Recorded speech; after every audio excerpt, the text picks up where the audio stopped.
No thanks. This is what 5-year-old me said when my dad offered to let me lick the cake batter off of his spoon. Now, why would any 5-year-old refuse this? Is she allergic to something in the cake batter? Does she not like cake batter? The answer to both of those questions, a simple no. But at 5 years old, as I so quickly refused the strawberry cake batter, my mind was racing at 500 thoughts per minute. Now, when you think of strawberry cake batter, you probably picture something along the lines of this. Now, looks perfectly normal, harmless, right? Well, in contrast, this is more like what 5-year-old me saw within that strawberry cake batter. I was terrified of the raw eggs within the cake mix, worried that I would contract salmonella and my organs would give in.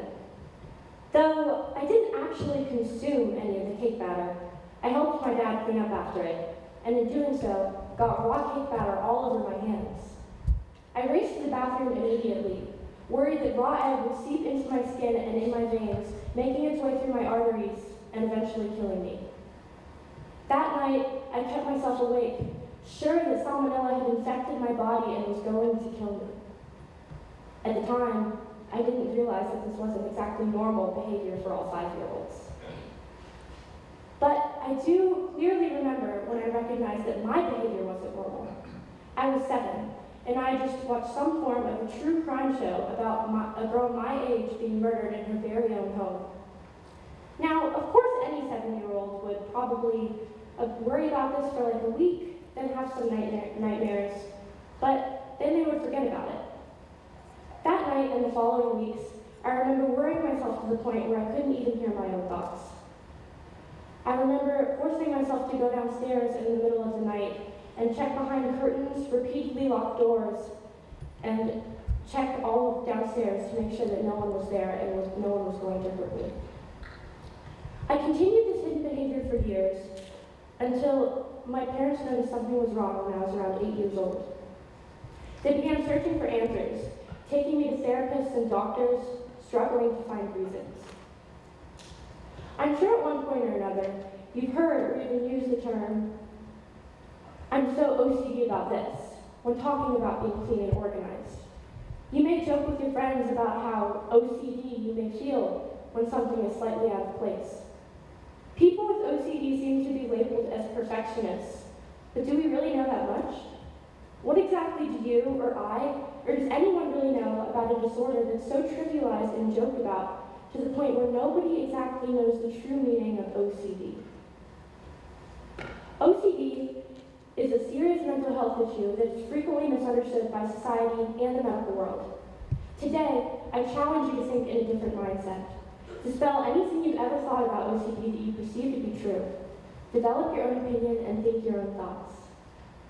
So here's me, the 18-year-old with OCD.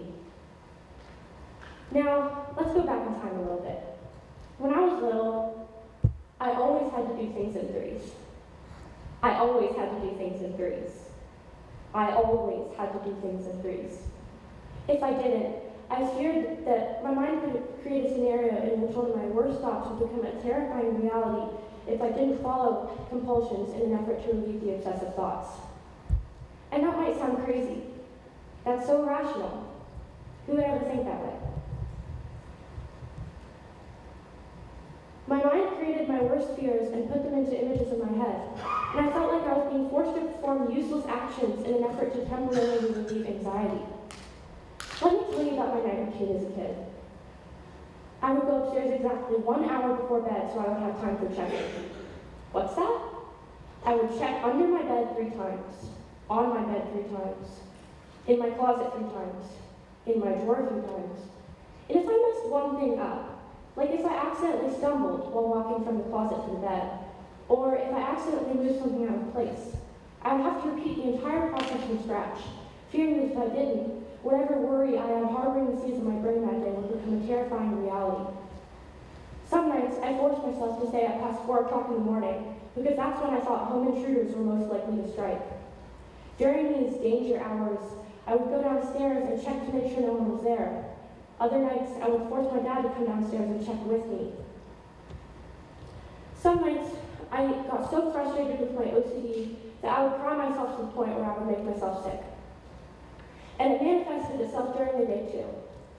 I remember being in grade school when I had to try and learn my state capitals. I remember writing them over and over. But my OCD made me feel like I had to write the letters I, A, and E at the end of each state capital to create symmetry. I was 11 when I was formally diagnosed with OCD, after struggling with it for over 6 years. Now, let me talk about the science components of OCD.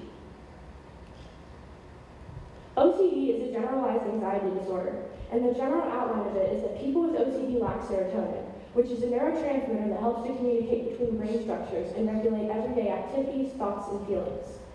In the diagram, there's enough serotonin being produced for the brain neurons to effectively communicate with each other.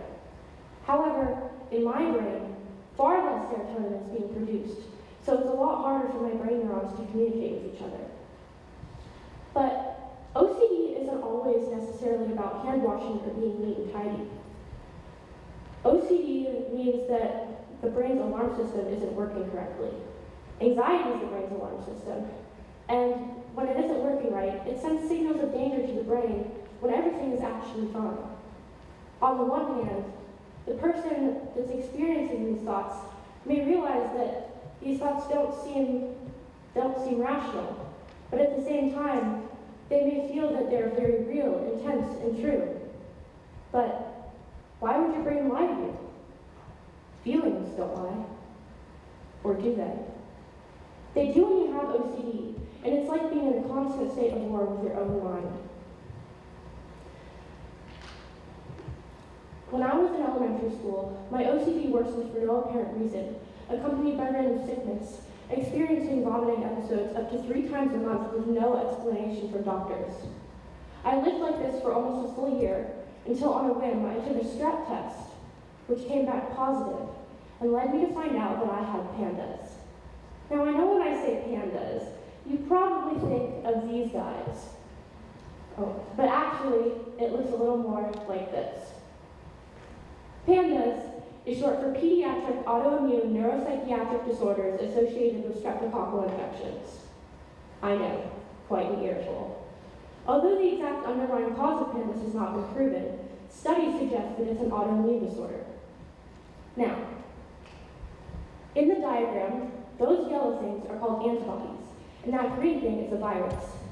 Now, when harmful bacteria enter your system, your immune system springs into action and creates proteins called antibodies in an effort to get rid of the virus. So those antibodies are attacking that virus. Now that you know that, imagine that virus as your own healthy brain tissue, and your immune system is attacking it. In autoimmune disorders, the immune system mistakenly attacks and destroys its own healthy body tissue. PANDAS occurs when streptococcal infection, strep, triggers a misdirected immune response in which the immune system mistakenly attacks and destroys tissues of the central nervous system. This results in a reaction where antibodies will eat away at a child's spinal cord and brain tissue, resulting in the inflammation of the child's brain. In turn, the child quickly begins to exhibit life-changing symptoms, such as anxiety, tics, sensory sensitivities, eating disorders, and OCD. Because I already had OCD and anxiety, my reactions were rather extreme. And because strep throat is normally so easy to see, it's normally easy to diagnose and find the correct treatment for it. But in the case of PANDAS, it's often hard to see that anything is wrong. The infection can go unnoticed for months, even years. Though some children can completely recover from PANDAS, others will develop persistent neuropsychiatric symptoms or worsening symptoms after each strep infection. This was, unfortunately, the case with me. Irreversible cognitive damage had been done, and the next few years of my life were some of the hardest that I ever remember. I remember a blur of paralyzing fear and anxiety, hours of intrusive thoughts and temporarily relieving actions. I was at war with my own mind, and I needed help. I've been to 2 therapists with no success thus far. Flashback forward, when I was 11, I tried a new therapist, and was formally diagnosed with OCD and PANDAS and put on medication. Though this medication helped, it's still hard for me to get out of bed some days, and it was even harder for me to learn back everything that I had lost due to PANDAS. When someone has OCD, it's not necessarily always about being neat and tidy. For example, someone that has OCD that does have the inclination to wash their hands obsessively will wash them for hours. They'll wash them until their skin blisters and bruises and burns. For people like me, OCD isn't a character trait or a thought. It's my entire life. It's better now, as I've been in therapy for 11 years and on medication for 8. In a survey of 50 people, I asked the question, do you think that OCD has the potential to be just as serious as depression? I got a variety of responses, but nearly half of them were simply no. When I asked why these individuals thought that, one replied was, well, it's scientifically proven that people with depression suffer more. While someone else just said, it's just not that serious, while others couldn't seem to find the answer to my question. In regard to scientific proof about the seriousness of OCD, according to Science Daily, someone with OCD is actually 10 times more likely to commit suicide than the average person. Some people just aren't able to deal with the sheer extent and volume of the intrusive thoughts. In a study conducted by Harvard Medical School, it was concluded that 75 million people worldwide will suffer with OCD at some point in their lives. But why is it that only 10% of those cases will be able to fully recover if diagnosed? When we compare pictures of brains of people with OCD to people that don't have OCD, it's obvious that there's more activity going on in various parts of the brain. People with OCD are desperately trying to get away from paralyzing anxiety that the everyday person might not have to deal with. In doing more and more research about this topic, specifically concerning the correlation between OCD and PANDAS, I learned that so many families and children suffer in silence. Families are crying out for answers as to why their children are experiencing such extreme changes so quickly. And that's why I'm here today. I'm here today asking the medical community to be able to identify the signs of PANDAS and to know what it is so they can diagnose children early on so that they won't have to suffer through what I did, and far worse. And when we trivialize mental illness, it often makes it harder to diagnose and find a correct treatment for it. OCD presents itself in a wide variety of different ways. The next time you may be tempted to say, oh, I'm so OCD, think of what you've learned today. And if you or a friend are struggling with anxiety or another mental illness, please know that by educating yourself about your condition and not closing yourself off from treatment options, you're taking the first step towards the road to recovery. Thank you.